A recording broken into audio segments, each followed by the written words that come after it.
Szia Andikám! Na most megmutatom neked, mi hogy csináljuk ezt a finom reggeli zapkását. Ezeket a csészéket használom, ez hogyha színültig van, látod színültig van vízzel, ez 2 deci térfogatú, és ennek a felét szoktam hozzátenni zappehelyből, és ezt a nagyszemű zappehelyet szoktam használni, ezzel legfinomabb nekem. Én a fél csésze vizet elő szoktam melegíteni, hogy gyorsabban meglegyen.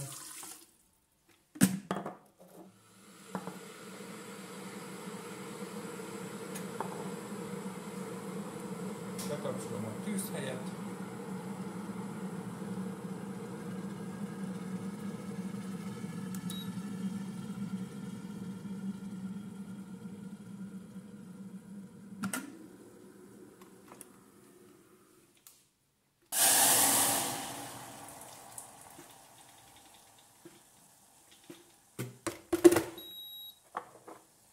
És amikor folyik, beleöntöm. Utána rögtön ki is kapcsolom, mert egy elég vastag falú edény. Nem tudom, látod-e? Ilyen vastag a fala.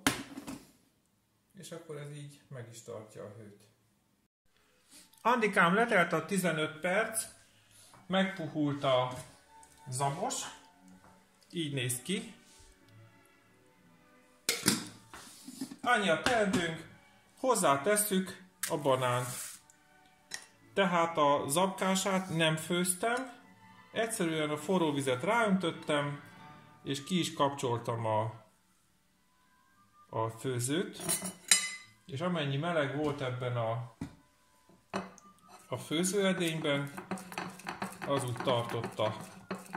Most körülbelül olyan 50 fokos lehet a hőmérséklet. Most így szépen áttöröm a banánt,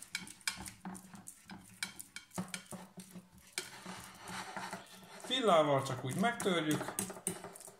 Látszik egyáltalán, hogy mit csinálok?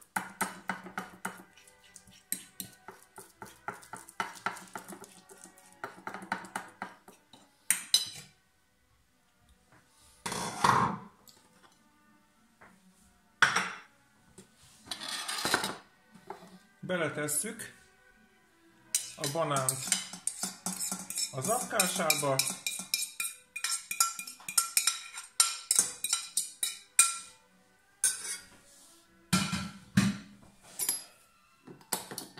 Ez kakaó,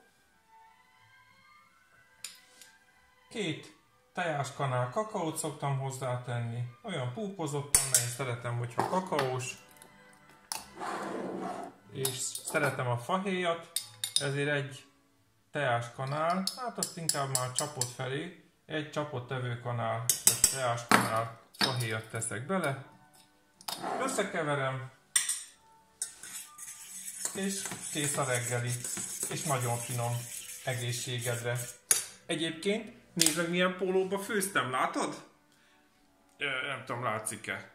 Szia, jó étvágyat!